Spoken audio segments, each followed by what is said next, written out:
thousands of people from thousands of cities, some by land and some by sea, from east and west, north and south, come for every festival to the temple as to a shared haven, to a harbor sheltered from the storms of life. These words, written by the Jewish philosopher Philo of Alexandria 2,000 years ago, describe the extraordinary journey of hundreds of thousands of Jews, women, men, children, who left the comforts of home and walked hundreds of kilometers to reach the spiritual capital of the Jewish people, Jerusalem. The pilgrimage in the Second Temple period, 3 times a year for Passover, Shavuot, and Sukkot, was a challenging journey full of hardships. Groups from nearby villages would join together in the district capital, and from there they would set out in a convoy at first light. Arise, let us go to Zion. Good morning. Is it morning already? They must have sold me a broken alarm clock. Wait for us! The merry convoy makes its way to the rhythm of a flute and song. Who by foot, and who by vehicle, who will march in the throng? Even the ox is decorated in honor of the occasion. His horns are coated in gold, and an olive wreath adorns his head. Morale is high. Everyone is celebrating until the first ascent. Jerusalem is more than 700 meters above sea level. No matter where they're coming from, in the end, they have to climb. Fortunately, the authorities have built a system of roads for the convenience of the pilgrims. In a study that I conducted together with my father, the scholar of the land of Israel, Yigal, we found rock-cut stepped roads. Stepped roads ascending to Jerusalem from west, north, south, and east.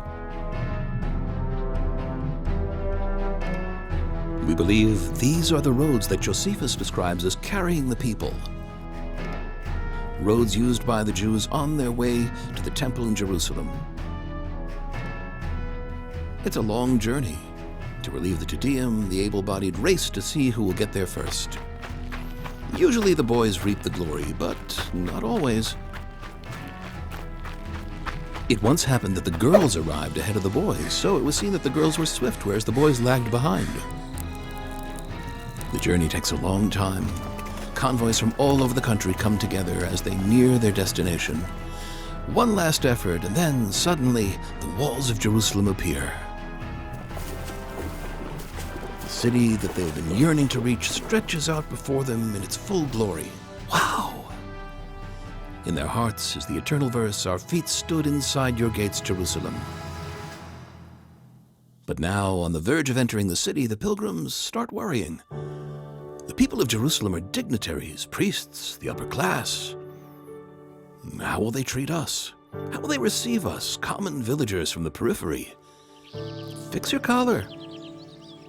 A delegation from the city comes out to greet them, and the pilgrims step in hesitantly. Then everything stops. The people of Jerusalem stand up to greet the pilgrims. They give them a warm welcome. "Our brothers, come in peace." Brothers, what an eternal word. Oh, thank you very much. Tens of thousands of Jews come to Jerusalem from all over the world. They wear all sorts of styles and speak a hodgepodge of languages: Hebrew, Latin, Aramaic, Greek. They've all come together to celebrate in Jerusalem. After all the greetings and excitement, they have to find a place to spend the night. Many of the pilgrims are hosted in private homes and synagogues that open their gates wide. Others sleep in the open air. In the end, everyone finds a place to sleep. No one said to his fellow, "There is no room for me to lodge overnight in Jerusalem." The next morning, they get up early and make their final preparations. Can you please give me 2 half shekels for this shekel? The pilgrim's most important preparation is spiritual. Before entering the temple, they must immerse in a ritual bath.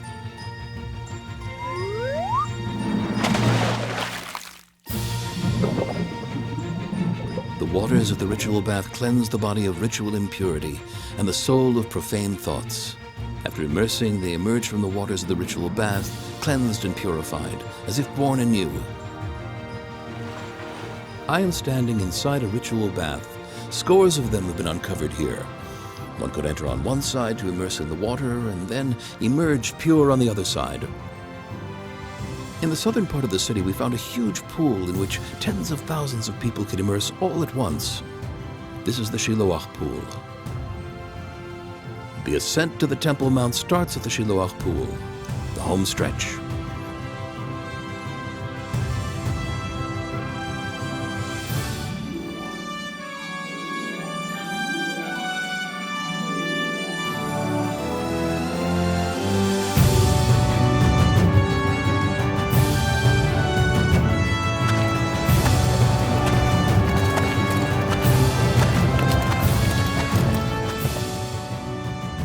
We are on the stepped street, a street used by pilgrims in the 1st century CE.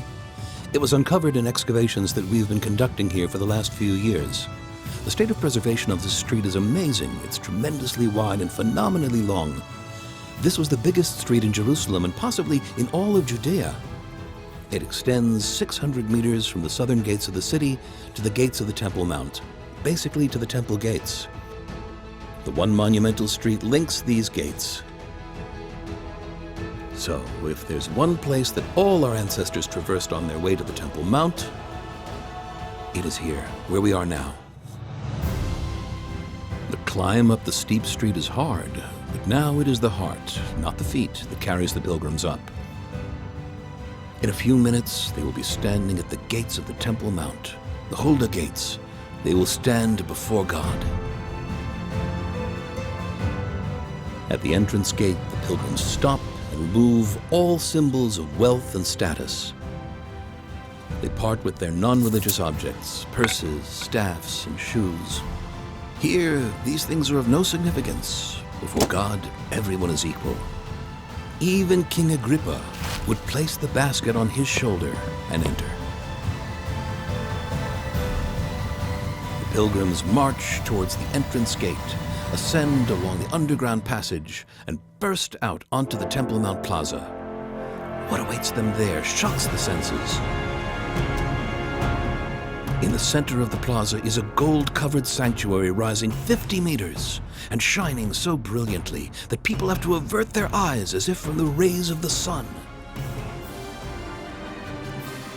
An orchestra of hundreds of musical instruments, harps, flutes, trumpets, lyres, floods the Temple Mount with music.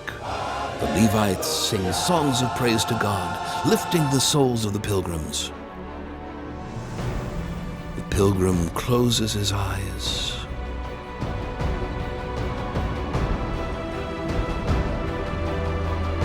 When he lifts his gaze, he sees that he is not alone.